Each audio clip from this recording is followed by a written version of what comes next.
And joining us live on the Shukri Wrights Show on 91.5 FM, WMFO in Medford is two-time Super Bowl champion and former New York Giant, Mr. Perry Williams, who joined us live on the show. Good morning, Mr. Williams. How are you doing today?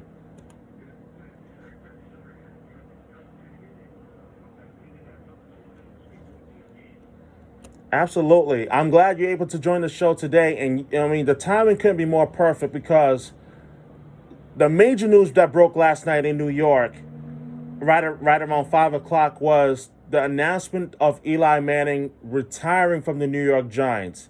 And I couldn't wait to have the opportunity to ask you, what are some of your thoughts on Eli Manning's career in New York and his legacy that he leaves behind with the New York Giants? Individual. I had the opportunity several times to talk to him over the years and meet him, and what a wonderful gentleman he was, a class act guy, outstanding ball player, without a shadow of a doubt, 2 times a champion and Super Bowl champion himself, as well as MVP champion. What can you say about a guy? He not only had class on the field, he had class off the field. He was a dynamic person, and I'm happy that he had his opportunities to play that many years, and I wish him well in his future endeavors. And also when I had the opportunity to talk about it in great length this morning, and that was in terms of whether if Eli Manning is a Hall of Famer or not, and then there are those who say that he is in the Hall of Famer, and then you have those that say that yes, based on what he's done in the postseason, obviously with the 2 Super Bowl titles that he's won, that he is a Hall of Famer. I'm interested in getting your thoughts on Eli Manning and whether if you think he is going to end up being enshrined in Canton. I believe so. Obviously, I'm going to be honest with everyone on there as well as yourself. I'm biased, of course, but I think the guy, he deservedly so. He had a great career. Won championships. He won MVPs. Yeah. He played 16 years. The most incredible thing that I can think about him when I look at him and I think about him is he never had a major injury. The guy played 16 years. He was doable. You know, he stood the test of time. And what can you say about that?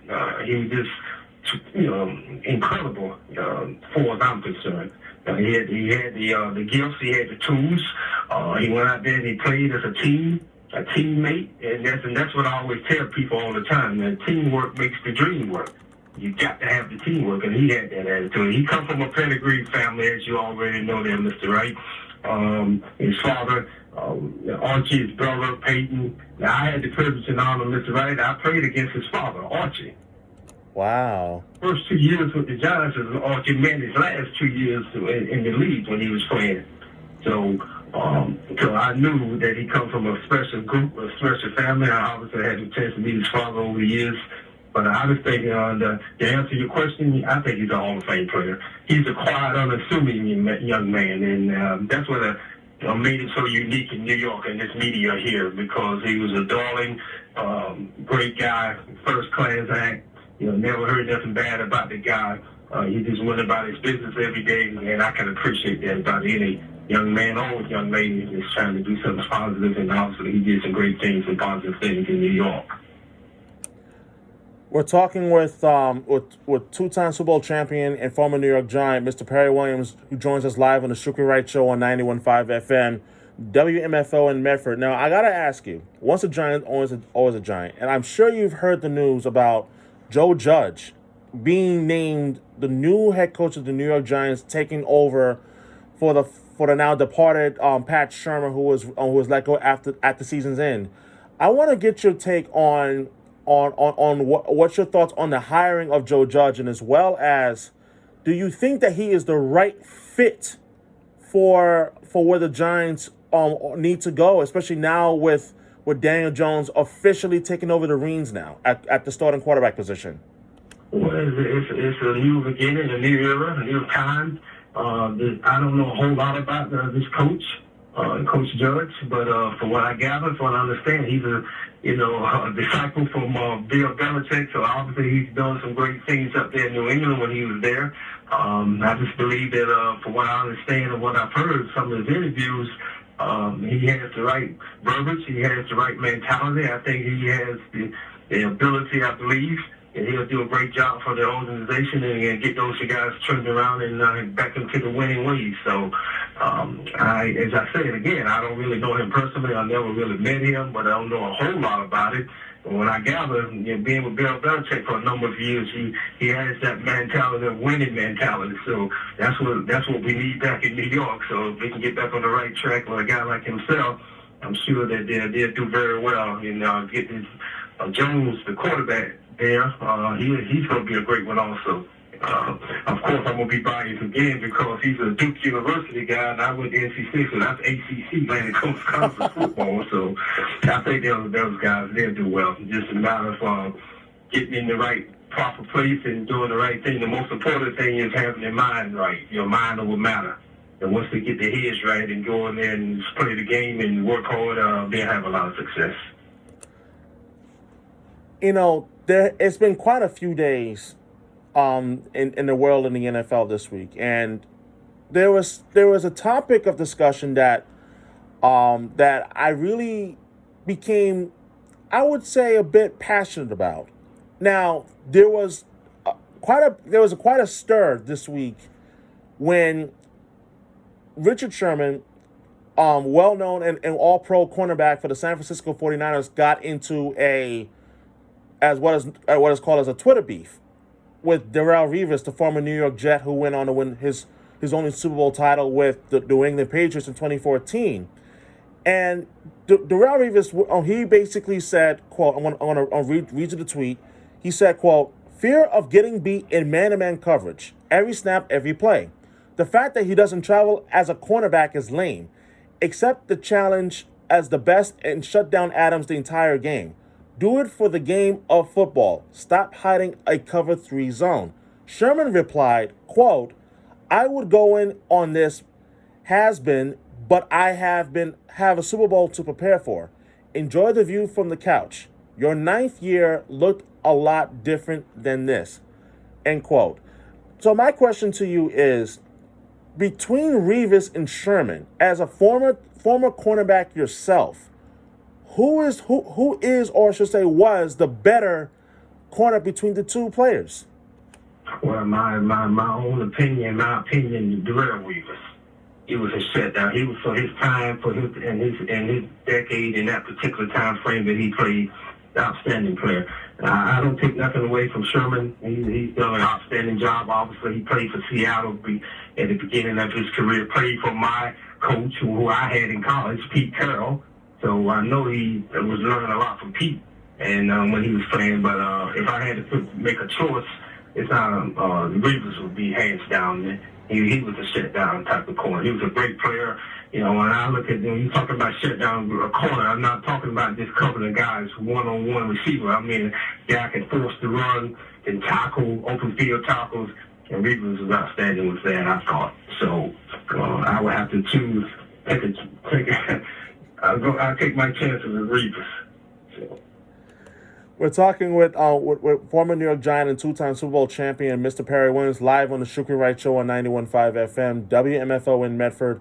The next question I want to ask you is, with the championship games that we saw this past Sunday, and one thing that stood out to me, and I was watching the NFC title game, and I'm really curious to get your take on it. And what I noticed was that the Niners' defense was as physical as expected, and for Aaron Rodgers, for whatever reason, whenever he gets uncomfortable, his play begins to wilt and wither. For a former player like yourself who played on the defensive side of the ball, what does that do to an opposing quarterback in terms of being able to make a quarterback uncomfortable, especially when you're able to get pressure from him from all sides, and not just from your front four, but you can add a safety to the box and so forth? Well, it makes them very uncomfortable, of course, getting them out the game plan, getting them out of the strategy that they're trying to implement. Any quarterback, you get them kind of, off joint a little bit, and not necessarily being able to execute what he want to do and how he want to do it, that will make you uncomfortable. But when you got that kind of heat, and you get that kind of pass rush of those guys at San Francisco, I didn't watch too much of the game, but I saw a little bit of it.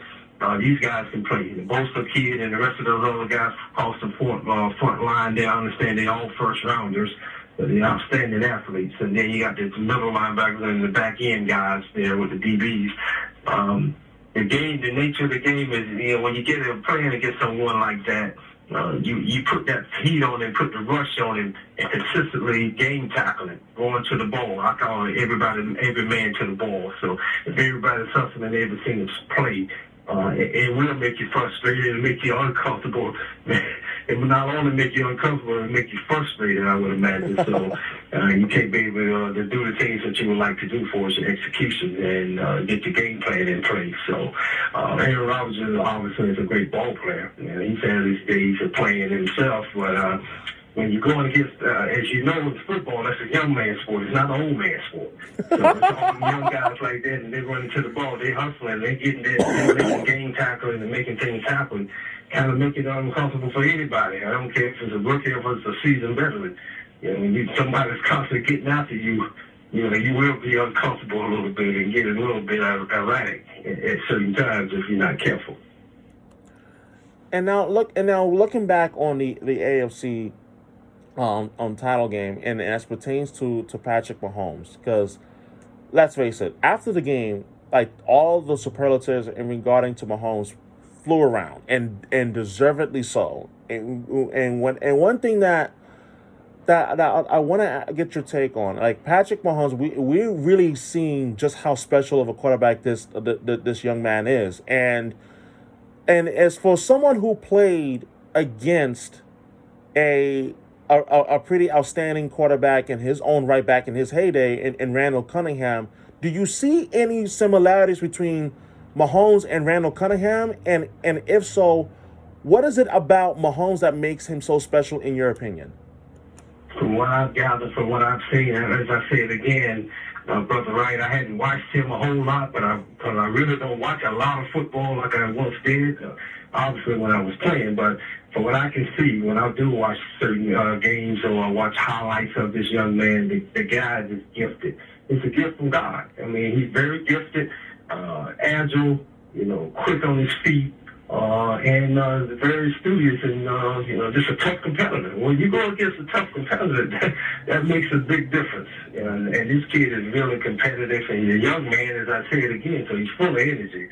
So, and with the differentiation between Randall Cunningham and him, Randall, he could scramble, he can escape a lot, as well as this kid. So it's not a whole lot of big difference that I saw back in the day when I was playing against like Cunningham compared to what this Holmes kid is doing. The kid is making all plays, shoulder plays, and throwing it, falling down. I mean, he's just making all kind of plays, and that's a wonderful thing.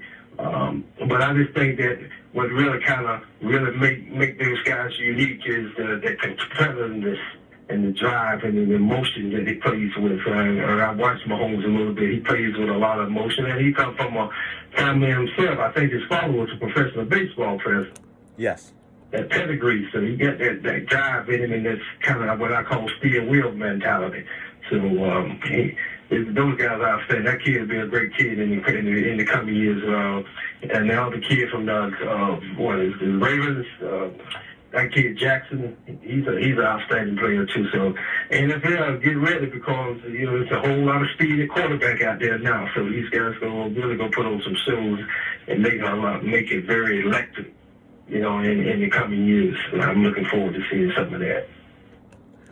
Now, the spring semester just started a couple of days ago, and I know like every semester brings challenges and new excitement and invigoration in terms of some of the things that you're going to be working with young adults on like this semester. What are some things that you are most excited for in terms of what's to come for this upcoming spring semester for the classes in which that you're teaching? Oh, yeah. Well, I'm just excited for this spring semester. Obviously, it's my first one, and obviously, I just started in September. I had a good September, had a good fall semester, and turned out very well. I'm excited about the spring, in which we started, as you said the other day. Got a bunch of new students there. I got 2 classes. I got the intro to sports management again, and I also have the psychology of sports class. So I got a nice little crowd in there. Nice. And I just want to give them the information that's necessary for them to be successful. It's all about believing is achieving. If you believe it, then you can achieve it. Teamwork makes the dream work. So I go at them as a different angle, a different approach. I do a lot of discussions in the class. We have different little projects that I do with them. But more importantly, to get the mindset right, the mind over matter concept. And if I can get their minds right, then anything else is possible. A lot of the kids that I do have is student athletes in these 2 classes. But so they understand about being disciplined and committed and dedicated and all that kind of, so on and so forth. The core value stuff that we need to have. But I just think, again, for the semester here, in the spring semester at LIU, Long Island University, the sky's going to be the limit. I got a bunch of new people coming in to do some speaking, some sports agents. I got some people from Wall Street. Got a couple of marathon runners is coming in to talk to them about that. So, and being a student athlete, we got some NFL Alumni Association working on doing a couple of projects with us on character building and leadership and technology, as well as career planning. So there's a couple of things out there on the fire, on the burner right now. So we getting ready to gear it up, and I'm excited about that. And another question I want to ask you in terms of like getting the mind right. Now I know like everybody has a different way of learning and different way of receiving information. And the question that I want to ask you is like what is one way that you help challenge the mindset of the students in which that you make such great importance of the making sure that are mentally ready, mentally prepared, and so forth. But what are some of your techniques that you use to help really ingrain the importance of being able to recognize and knowing that anything is possible once you believe, but also understanding the importance of making that mental preparation as well. Yeah, well, first and foremost, the expectations. I have an expectation sheet that I go by. I call it the TW special, the Big 7. You're talking about communication. You're talking about listening skills. You're talking about teamwork. You're talking about loyalty. You're talking about being successful. So I'm just giving you a couple of the elements that I use. And if you cannot do that, if you don't have the team spirit, if you don't have the leadership skill, not leadership so necessarily leading and being in front all the time, but leading by example. Doing what nobody else is willing to do when you don't have to do it, but you go do it anyway. So we call that the self-determination theory. So I test them that way. It's test the mindset. How far are you willing to go? What's the price you're willing to pay? I use myself as the living example of what I did. I use the avenues that I took. Doing the right things, being on time. Doing things when I'm not asked to do it. Just be ready to be self-motivated. Be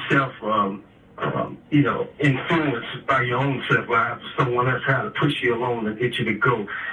So you're being disciplined. If you're being disciplined on the sports field, obviously you can be disciplined in the classroom. So there's no big discipline. That becomes something of the mind, and how far you're willing to go, and the price that you're willing to pay. So if you're willing to do this in the classroom, and then you're doing it in the sports and whatever sport that may be, a lot of times you don't have a whole lot of issues. It's the ones who are not willing to pay the price or willing to try to take a shortcut. There's no shortcut to success. In the history of mankind, success has never been achieved alone. So that means that you got to have somebody who's worked along with you, a mentor, a coach, a teacher, administrator maybe, or counselor, whomever, your mother, your father, your grandmother, your grandfather, your loved one, someone.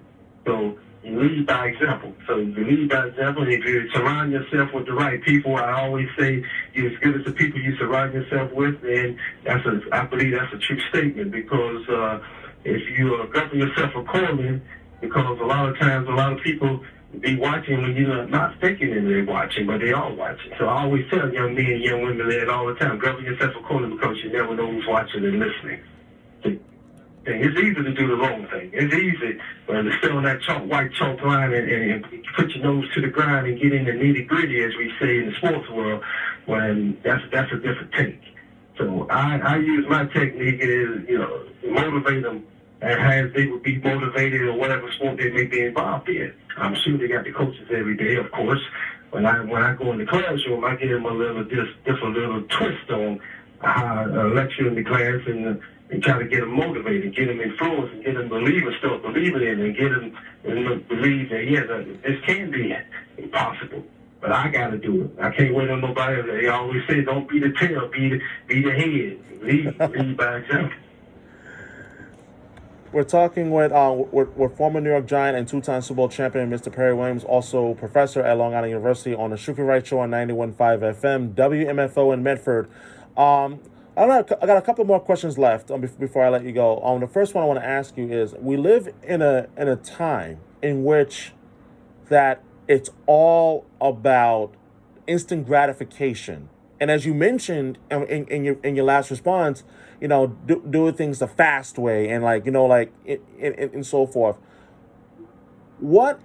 What would you say in terms of a message to the young student athlete and even young men and young women in society about the value of hard work, and that there, as you mentioned, there is no shortcut to success, and understanding that you have to work in order to get where you want to go? Absolutely, absolutely. With that being said, thank you for that question. It's an old adage: if it was easy, then everybody would be successful, wouldn't they? But it's not easy. Life is not easy. Sports is not easy. Living in society is not easy. It's a price to be paid, and a lot of people don't want to pay the price. But if you don't want to pay the price, you're not going to have success. And it's an old adage that we use in North Carolina, where I live at, where I'm from. Everybody want to go to the dance, Mr. Wright, but nobody want to pay admission to get in. Okay? Now, if you want to be successful, it's a price to be paid. And it might have to be, it's going to cost something. And it's going to cost commitment. It's going to cost dedication. It's going to cost being focused. It's going to cost being dedicated. It's a price. It's a price to be paid. I paid the heavy price myself. I have not been able to do certain things I would like to have done when I was coming along or growing up. But hey, I made a choice. Life is about choices.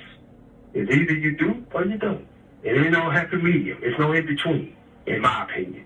It's either you do it or you don't. I learned that early on. I learned that from my grandmother. My mother and my grandmother raised me. I'm a product of a broken home. My mother and father divorced. I was 3 years old, so my mother and my grandmother raised me.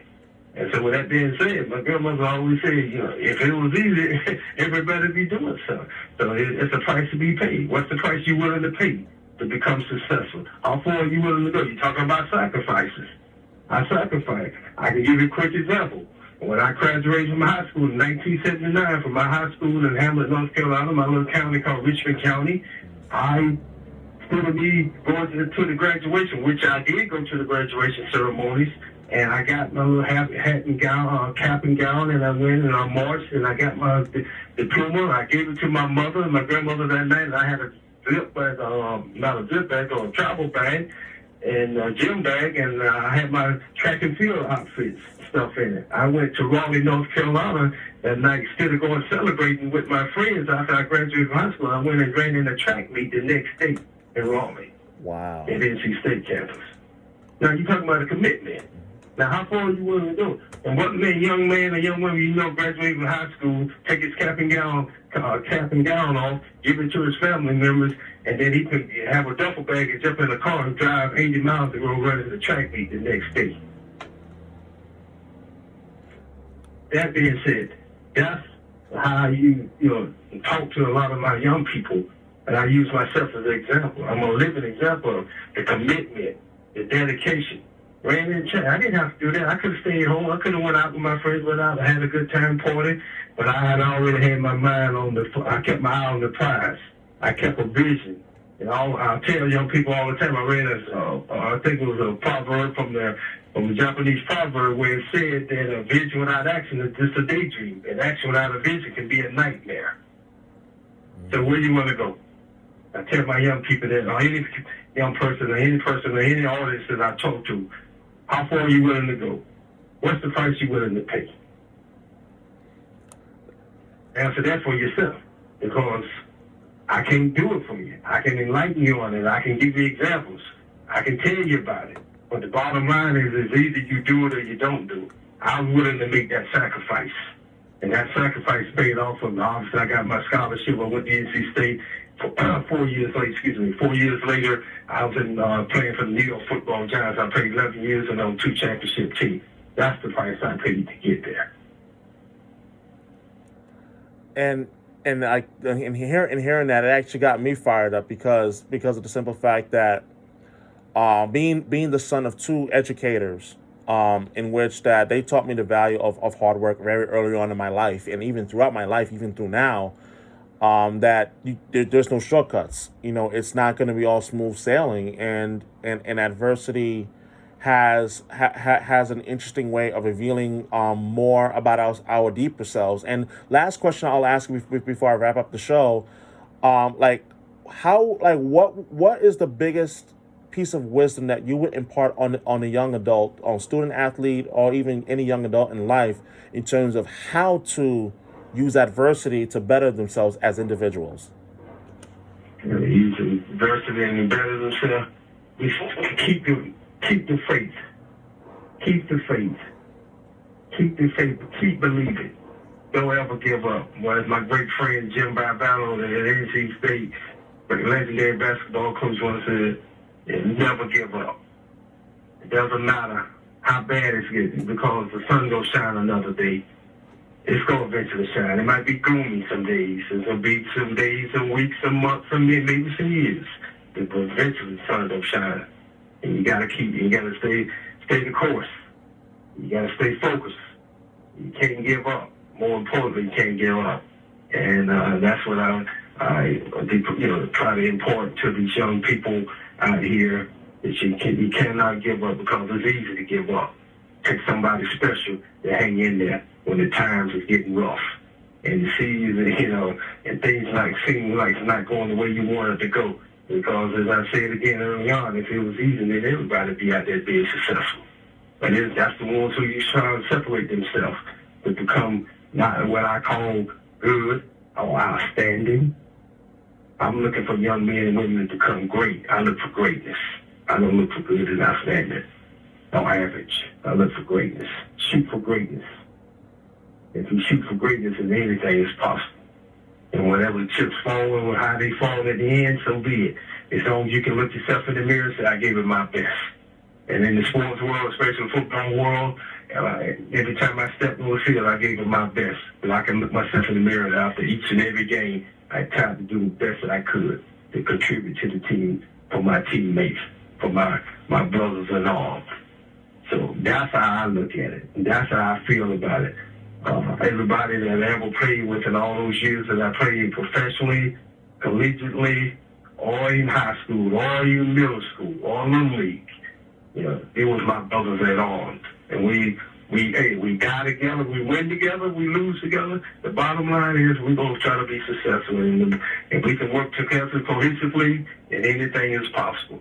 And that's the way I looked at it. And I've always felt that same way. That's the mentality that I live by, even at this juncture. And just in trying to implement, instill, ingrain in these young men and women across the country, not only here at LIU and Long Island University, but these young people in general across the world, across the country, that anything is possible. And you're looking at it, when I tell them about myself, you're looking at a living example of what you can do if you apply yourself. So don't give up. Stay the course, keep the faith, and things will happen for you. in the end. Thank you immensely so much for calling into the show today. I had a phenomenal conversation with you, an interview discussing both the New York Giants as well as key golden nuggets and lessons that you teach your students at Long Island University as well. Thank you so much. I look forward to having you on again soon. Absolutely, my pleasure. Thank you so much, Mr. Williams. Take care. That was Mr. Williams, Mr. Perry Williams, who just joined us live on the Shukri Wrights show on 91.5 FM WMFO in Medford. Coming up next, you got another program coming up. It's been a pleasure being here today. I'll be back on tomorrow afternoon from 3 p.m. to 5 p.m. Thanks for tuning in to the Shukri Wrights show on 91.5 FM.